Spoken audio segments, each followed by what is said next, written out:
Congratulations lucky. Thank you. బాగా వచ్చిందిరా, ఇంకా బాగా చదివితే ఇంకా బాగా హ్యాపీగా ఫీల్ అయ్యాను. పర్వాలేదు, ఇంకా బాగా చదవాలి, ఎంసెట్ లో మంచి ర్యాంక్ రావాలి. ఓకేనా? కంగ్రాచులేషన్స్ అక్క. 854 వచ్చింది. Thank you so much. Daddy phone చేసావా? చేసాం. డాడీకి మరి అన్నయ్యకి 854 అండి. అయితే కొంచెం కెమిస్ట్రీలో మార్క్స్ తగ్గినాయి, అయినా పర్వాలేదు. Congratulations lucky. థ్యాంక్ యూ అమ్మా. తాతయ్యకి కూడా చూపించు రిజల్ట్స్. ఎన్ని వచ్చినాయి మా అయ్యగారు మనవరాలకి చెప్పండి ఒకసారి. ఏంటి పర్వాలేదంటారు మార్క్స్? హ్యాపీ అయినా మీరు?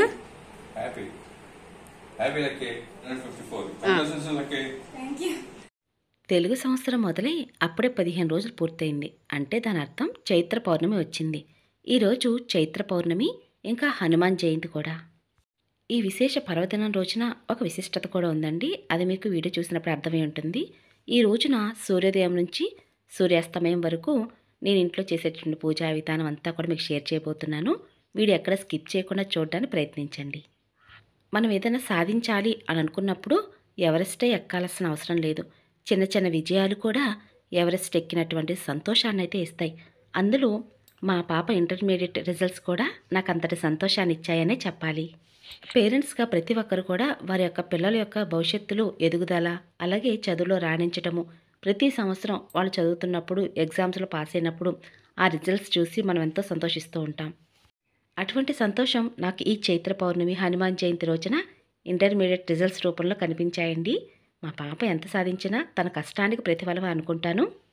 ఆల్రెడీ మన ఛానల్లో 10th క్లాస్ రిజల్ట్స్, అలాగే ఇంటర్మీడియట్ ఫస్ట్ ఇయర్ రిజల్ట్స్, ఇప్పుడు ఇంటర్మీడియట్ సెకండ్ ఇయర్ రిజల్ట్స్ కూడా మీ అందరూ షేర్ చేయబోతున్నాను. మీ అందరి అభిమానం నా మీద ఎలానో పంచుతూ ఉంటారు. అలాగే మీ అందరి బ్లెస్సింగ్స్ కూడా మా పాపకు కూడా అందించారండి. అందుకే మా అమ్మాయికి ఇంటర్మీడియట్లో ఇన్ని మార్కులు వచ్చాయనిపిస్తుంది. ఇలాగే మీ అందరి బ్లెస్సింగ్స్ మా పాపకి ఇంకా కావాలండి. తనకి ఎంసెట్ రిజల్ట్స్ కూడా వస్తాయి, అప్పుడు కూడా వీడియో షేర్ చేస్తాను. మీ అందరి బ్లెస్సింగ్స్ వల్ల మా పాప ఇంకా కూడా చదువులో రాణించాలని మనస్ఫూర్తిగా కోరుకుంటూ ఇక ఈరోజు వీడియో అయితే నేను షేర్ చేస్తున్నానండి. ఈ మధ్యకాలంలో ఏప్రిల్ 4వ తారీఖు మా మ్యారేజ్ యానివర్సరీ జరిగిందండి. 4/4/2004లో మా మ్యారేజ్ అయితే జరిగింది. ఇప్పుడు మాకు 20 ఇయర్స్ అయితే కంప్లీట్ అయ్యండి. 4/4/2005కి. ఏదైనా విషయం చెప్పాలి అంటే ఏదైనా సందర్భం రావాలి అంటారు. ఆ సందర్భం ఈరోజే అనుకుని మీ అందరూ కూడా చిన్న వీడియో అయితే షేర్ చేస్తున్నానండి. మా అక్క బావగారు మాకు అందించినటువంటి ఈ గిఫ్ట్ మీ అందరూ కూడా నచ్చిందా? నచ్చినట్లయితే కింద కామెంట్ సెక్షన్లో మాతో షేర్ చేసుకోండి. ఇక్కడ నేను హనుమాన్ జయంతి పూజా విధానం, నేను ఇంట్లో ఏ విధంగా పూజ చేసుకున్నాను విషయాన్ని పూర్తిగా వీడియోతో షేర్ చేయడం లేదండి. ఎందుకంటే ఒక పక్కన మా పాప రిజల్ట్స్ కూడా రాబోతున్నాయి. తనకు కొంచెం టెన్షన్గానే ఉంది. తన పక్కనే ఉంటూ ఏం పర్వాలేదమ్మా, నీకు ఎన్ని మార్క్స్ వచ్చినా ఓకే అంటూ తనైతే నేను సంధాయిస్తూ ఉన్నాను. లాస్ట్ ఇయర్ అంటే 2024లో కూడా ఇంటర్మీడియట్ ఫస్ట్ ఇయర్ రిజల్ట్స్ కూడా ఏప్రిల్ 12వ తారీఖు నాడే వచ్చాయి. అలాగే ఇంటర్మీడియట్ సెకండ్ ఇయర్ రిజల్ట్స్ కూడా ఏప్రిల్ 12వ తారీఖు నాడే వస్తున్నాయండి. అంటే ఈరోజు చైత్ర పౌర్ణమి, అలాగే హనుమాన్ జయంతి కూడా. మనం ఏదైనా చదువుతున్నా కూడా, ఏదైనా మనం జాబ్ చేస్తున్నా, జీవితంలో ఎదగాలి అంటే కొద్దిగా కష్టానికి తగ్గట్టుగా లక్ కూడా తోడై ఉండాలి. ఆ లక్ కూడా తోడై ఉంటే మంచిదని అనిపిస్తూ ఉంటుంది. ఇంకా మా పాప రిజల్ట్స్ అయితే రానే వస్తున్నాయి. ఇప్పుడు 11 అవుతుందా అని టైం వంక అయితే ఎన్నిసార్లు చూసిందో ఈరోజు.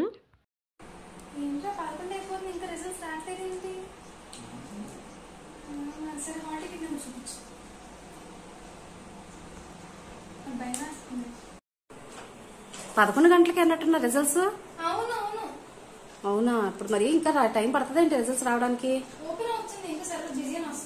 అవునా? ఏంట్లకి ఇంకా టైం పడుతుంది? ఏంట్లకి ఎంతసేపు? అదేలే, చాలా మంది ఉంటారుగా. ఈసారి ఇంటర్మీడియట్ ఎంతమంది రాస్తున్నారు exam? First year second year కలిపి 10 lakhs అని గూగుల్లో చూపిస్తుందా? రిజల్ట్స్ ఎలా వచ్చినా సరే అది నీ కష్టానికి ప్రతిఫలం అని మాత్రం గుర్తుంచుకో. అంతేగాని కొద్దిగా టేక్ ఇట్ ఈజీగా తీసుకో. ఇంకా కష్టపడి చదవడానికి ప్రయత్నించాలి. అంతేనా? ఎందుకు అంత టెన్షన్?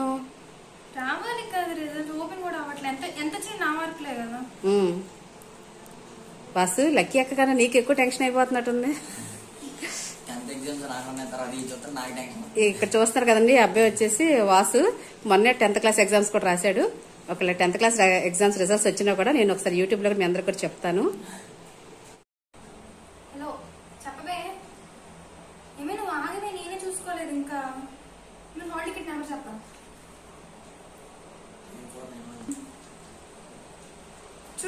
చూసావా?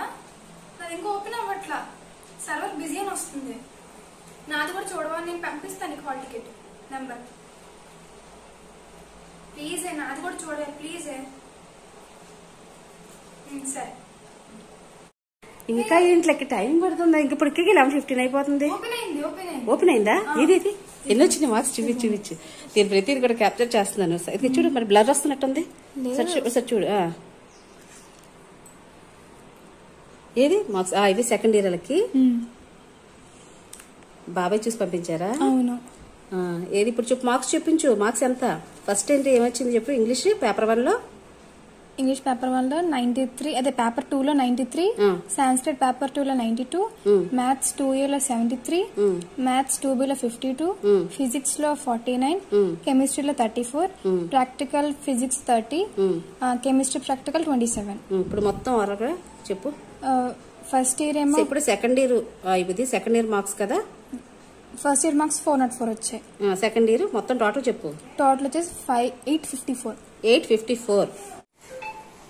Congratulations lucky. Thank you. బాగా వచ్చిందిరా. ఇంకా బాగా చదివితే ఇంకా బాగా హ్యాపీగా ఫీల్ అయ్యాను. పర్వాలేదు, ఇంకా బాగా చదవాలి. ఎంసెట్ లో మంచి ర్యాంక్ రావాలి. ఓకేనా? కంగ్రాచులేషన్స్ అక్క, 854 వచ్చేసాను. Thank you so much. Daddy phone చేసావా? చేసాను. డాడీకి, మరి అన్నయ్యకి చేసాను, అందరికి చేశాను. ఓకే. 854 అండి. అయితే కొంచెం కెమిస్ట్రీలో మార్క్స్ తగ్గినాయి, అయినా పర్వాలేదు. Congratulations lucky. థ్యాంక్ యూ అమ్మా. తాతయ్యకి కూడా చూపించు రిజల్ట్స్. ఎన్ని వచ్చినాయి మా గారు మనవరాలకి? చెప్పండి ఒకసారి. ఏం పర్వాలేదంటారు మార్క్స్? హ్యాపీ అయినా మీరు?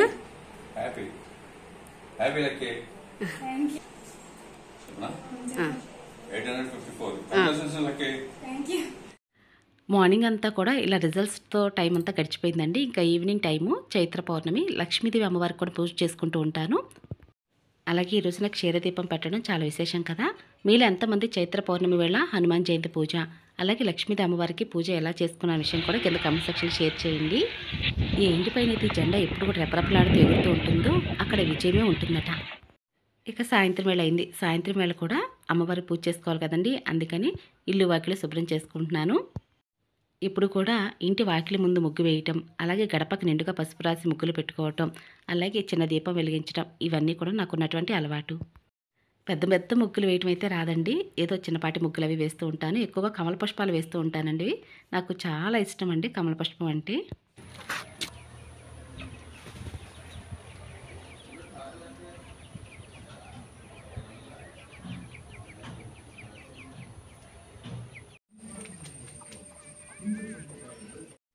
ఇక అత్తయ్య గారికి అయితే పూలు కోసి ఇచ్చానండి. చక్కగా మాల కట్టేస్తూ ఉంటారు కదా అత్తయ్య గారు. ఈ పని అయితే నాకు అస్సలు ఉండదండి. అత్తయ్య గారు చాలా హ్యాపీగా రకరకాలుగా మాలలు అయితే కడుతూ ఉంటారు. జై హనుమాన్ జై హనుమాన్ జై హనుమాన్ జై హనుమాన్ జై హనుమాన్ జై హనుమాన్. జీవితం అంటేనే ఎన్నో కష్టాలు సుఖాలతో నిండి ఉంటుంది. కష్టాలు వచ్చేప్పుడు కుంగిపోకుండా ఆంజనేయ స్వామి వారి యొక్క హనుమాన్ చాలీస్ చదవడానికి అలవాటు చేసుకోండి. నా జీవితంలో కూడా ఎన్నో కష్టాలను ఎదురు చూశానండి. వాటన్నిటిని కూడా ఎదుర్కొని ధైర్యంగా నిలబడ్డాను అంటే అది హనుమాన్ చాలీసు నేను 48 రోజులు చదవటమే. ప్రతిరోజు ఉదయం లేచి హనుమంతుడి వారి దగ్గర దీపారాధన చేసి హనుమాన్ చాలీస చదివేదానండి. మండలం రోజుల పాటు స్వామివారికి అయితే ప్రతిరోజు కూడా దీపం పెట్టడం, హనుమాన్ చాలీస చదవడం ఒక క్రమబద్ధంగా ఈ విధంగా చేస్తూ ఉండేదాన్ని. నాకు ఎంతో ధైర్యాన్ని ఇచ్చారండి ఆయన. అలాగే 2024లో కూడా నేను హనుమాన్ వాలాగ్ర పూజ కూడా చేశానండి. అది కూడా మీ అందరికి వీడియో షేర్ చేశాను కదా. నేను యూట్యూబ్ పెట్టక ముందు 48 రోజుల పాటు హనుమాన్ చాలీస్ కూడా చదివాను. చాలా విశేషమైన ఫలితాలు కలుగుతాయి.